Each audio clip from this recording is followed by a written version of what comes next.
दादा, आपल्याला प्रभागामधील जनतेने प्रचंड प्रेम दिलेलं आहे आणि बहुमताने आपण या ठिकाणी विजयी झालेला आहात. तर याबद्दल आपलं काय मत आहे, काय शुभेच्छा देसाल आणि एकदम जो आनंदाचा हा क्षण आहे तर तो कसा व्यक्त करसाल, थोडक्यात सांगा.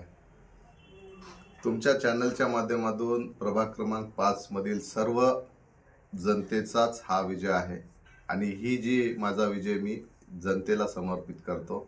माझ्या प्रभागातल्या माता भगिनी असतील, माझा मित्रपरिवार असेल, या मला जे ज्येष्ठांनी मार्गदर्शन दिले ते सगळे असतील. अजून तुम्हाला सांगू इच्छितो की आमचे नेते माननीय अशोकरावजी चव्हाण साहेब, तसेच खासदार अजितजी गोपछडे साहेब, DP सावंत साहेब, आमचे महानगराचे अध्यक्ष अमरभाऊ राजूरकर यांनी माझ्यासारख्या सर्वसामान्य कार्यकर्त्यावर विश्वास टाकून भारतीय जनता पार्टीचं तिकीट दिलं आणि त्या तिकिटाच्या जो तिकीट दिलेला आहे तो जो त्यांनी दाखवलेला विश्वास मला सार्थ करणं गरजेचं होतं.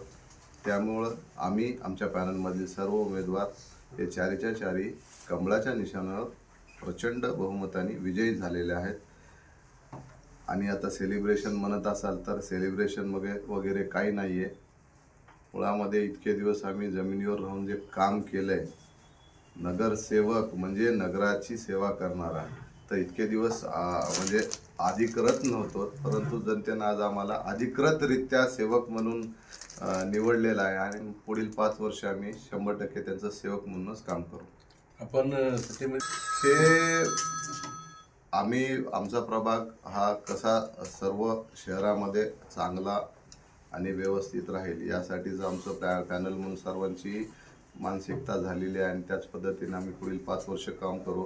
आमच्या पॅनलमध्ये जयश्री निलेश पावडे ज्या माजी महापौर आहेत, अतिशय म्हणजे त्यांच्याकडे प्रशासकीय अनुभव आहे. तदनंतर महेशजी कनकदंडे जे की मागचे 3 टर्म नगरसेवक राहिलेले आहेत आणि आता ते 4थ्यांदा निवडून आले, वकील आहेत ते. माझी छोटी बहीण सांभवी, तिचा पण एक चांगला म्हणजे नवीन जरी असली तरी ती लॉ आहे, वकील झालेली आहे. आणि आम्ही 4 जण मिळून जे काही विकासाचे कामं असतील माननीय अशोकरावजी चव्हाण साहेब यांच्या माध्यमातून ते आम्ही पूर्णपणे करण्याचा प्रयत्न करू. आणि राहिली गोष्ट काय करणार हे तुम्हाला लवकरच दिसेल, कारण तुम्हाला माहिती आहे माझा स्वभाव सांगणे नाही तर करून दाखवणे. आणि दादा, नाही, माझ्यासोबत जो युवा वर्ग जोडलेला आहे, तर मी सुरुवातीपासून तुम्हाला सांगतो, ही निवडणूकच म्हणून नाही, या अगोदरपासूनही माझी मानसिकता राहिलेली आहे की माझा प्रत्येक युवा हा म्हणजे स्वावलंबी झाला पाहिजे, स्वतःच्या जीवावर मोठा झाला पाहिजे. त्यासाठीच आमचे सगळे प्रयत्न आहेत.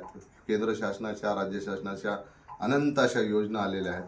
त्यानंतर DPCच्या माध्यमातून म्हणा, ह्या म्हणून सगळ्या गोष्टींचा विचारही करून माझ्यासोबत जी युवा पिढी आहे त्यांना कसं सक्षम बनवता येईल यासाठी माझा 100% प्रयत्न राहील. आपण बुद्धिजीवी वर्ग असेल किंवा विद्यार्थी वर्ग असेल, यांना सगळ्यांनाच वाटते की कुठेही आपली जिम व्हावी, अभ्यासिका व्हावी. त्याचाच एक भाग म्हणून मी संयोगनगर बुद्ध विहारामध्ये वातानुकूलित अभ्यास DPCच्या माध्यमातून जी केली त्याचा खूप मोठ्या प्रमाणामध्ये फायदा होत आहे.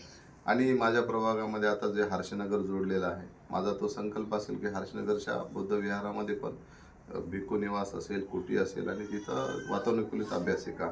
आणि प्रभागातून ज्या पद्धतीनं मागणी येत आहे त्या पद्धतीनं, कारण आम्हाला आमचा प्रभाग हा एकदम बाकी प्रभागापेक्षा कसा वेगळा आणि व्यवस्थित होईल यासाठीचा आमचा प्रयत्न असेल.